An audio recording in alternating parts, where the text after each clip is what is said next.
ear acupuncture, foot and nose acupuncture, tongue, face acupuncture, abdominal acupuncture, and also in my university, a old doctor developed we call it eye acupuncture.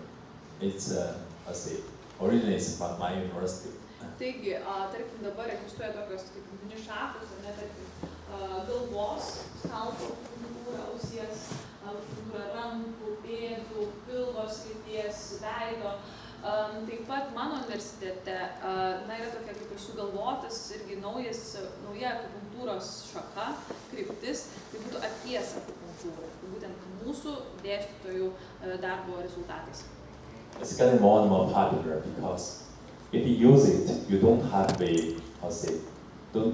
to have a formal education background. It's easier to understand and use it. Taigi, tai yra kur kas paprasčiau, nereikia tiek daug mokytis tam, kad praktikuotum kažkurią šitų akupunktūrų, nereikia to pagrindo žinių, ar ne, kur kas lengviau yra suprasti būtent šitas sritis, šitas šakas. So, this is a list of what kind of disease can acupuncture therapies. Tai yra ligų sąrašas, kurios gali būti gydomos akupunktūros pagalba. It's come from WHO and FDA of the United States. Taigi čia iš pasaulinės sąrašą pateikia pasaulinė sveikatos organizacija. Šitas sąrašas patvirtintas Jungtinėse Amerikos valstijose. So we can see quite a few diseases, right? Taigi nemažai ligų, ne? In China, actually, the treatment of acupuncture in China is limited, more limited than in the United States. Kinijoje visgi sąrašas ligų, kurios yra gydomos akupunktūros pagalba, akupunktūros būdu yra kur kas trumpesnis negu kad Jungtinėse Amerikos valstijose. So I want to give you some example here, like the pain management with acupuncture. It's the most popular usage of acupuncture. Taigi, populiariausias būdas, kada naudojama akupunktūra, tai būtent skausmui malšinti. Start smoking. Siekiant padėti žmogui atsikratyti rūkymo, žalingų įpročių. Or other addiction. Ar kitų žalingų įpročių. So, acupuncture for fertilities. Taip pat vaisingumo skatinimui, taip pat naudojama akupunktūra. Actually, in China, we use herbal medicine and together with acupuncture. Kinijoje vėlgi šių ligų gydymui daugiau naudojama, kombinuotas gydymas naudojamas, akupunktūra kartu su žolėmis. So, for women health concerns, some disorders. Pat gydomos ir tam tikros ginekologinės ligos. Like facial acupuncture, it's getting more and more popular. Tarkim, veido akupunktūra vis populiarėja. Stress management is also popular, especially in Japan. It's very popular to use acupuncture and massage for stress management. Taigi, streso valdymo, streso slopinimo akupunktūra. Ši akupunktūra labai populiari Japonijoje. So, if you try acupuncture, you will find that acupuncture, how to describe the experience? Is it enjoyable or comfortable or exciting? Taigi, kas bandėte gydymą akupunktūrą? Koks jausmas, ar ne? Ar tai smagu, malonu, skausminga? Kas galėtų apibūdinti? How do you feel about it? Kaip jautėtės? Padėjo labai. Aha, yourself. Yourself. It was like effective. Okay, effective, right? How about the feeling? O koks It's jausmas? comfortable or Koks jausmas, kai vat yra painful kūne or adatos? Kaip elektra perėtų per kūną kartais. It's like electricity going through the body. Okay. Yes, yes. But I heard some people like the treatment, especially afterward I mentioned the process of acupuncture treatment. But I heard some people kind of addict to acupuncture treatment.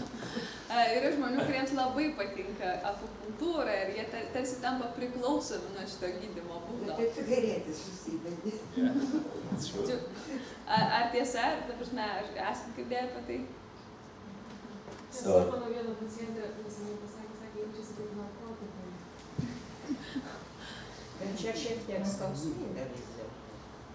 But like it's a little bit painful, and Krishna told that when her patient told that really she feels like addicted to acupuncture, Yes. like it's Yes. like drugs. yeah, sure. So this is cosmetic acupuncture. It's getting popular. Taigi kosmetologinė akupunktūra, ne? Grožiui, matot? So women are costly. They are very special animal, right? Because they can, stand any pain, any difficulty to get to beauty, right?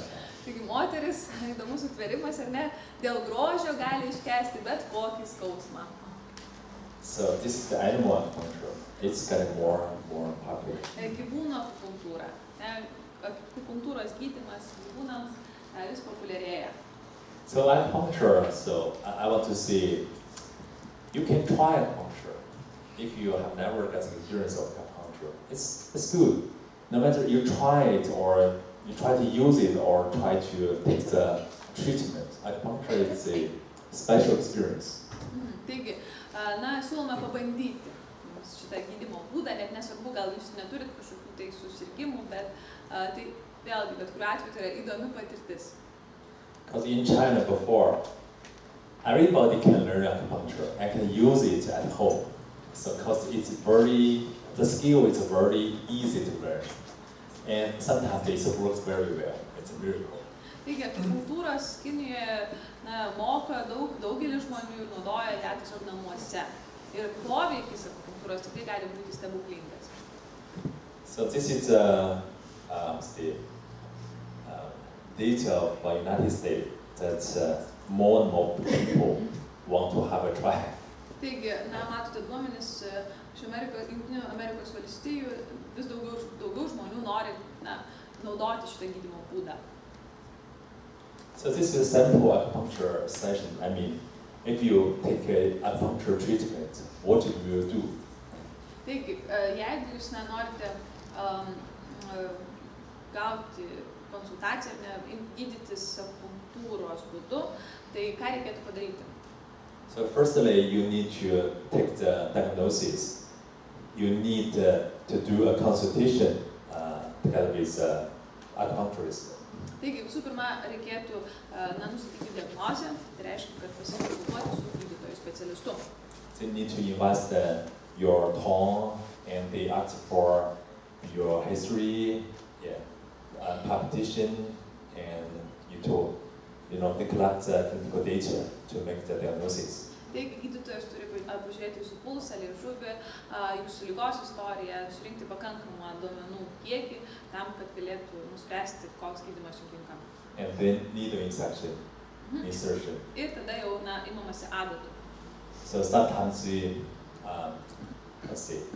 they also give you some music to help you to relax.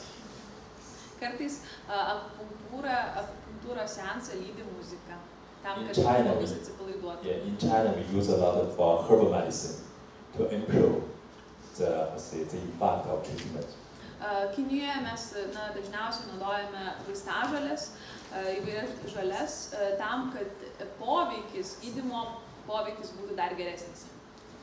And also, usually the acupuncturist usually talk with the patients. Ir dažniausiai akupunktūros specialistas kalba su pacientais. That is one of the difference between Chinese medicine practitioner and Western doctors. Ir tai vėlgi skirtumas tarp vakarų ir rytų gydytojų. Yeah, Chinese medicine practitioner talk with you, they care for you. So maybe that's also kind of treatment, right, to improve the effect. Tai tradicinės medicinos gydytojas, akupunktūros specialistas kalbasi su pacientu ir vėlgi ta globa ar rūpestis vėl kažkiek padeda žmogui geriau pasijausti.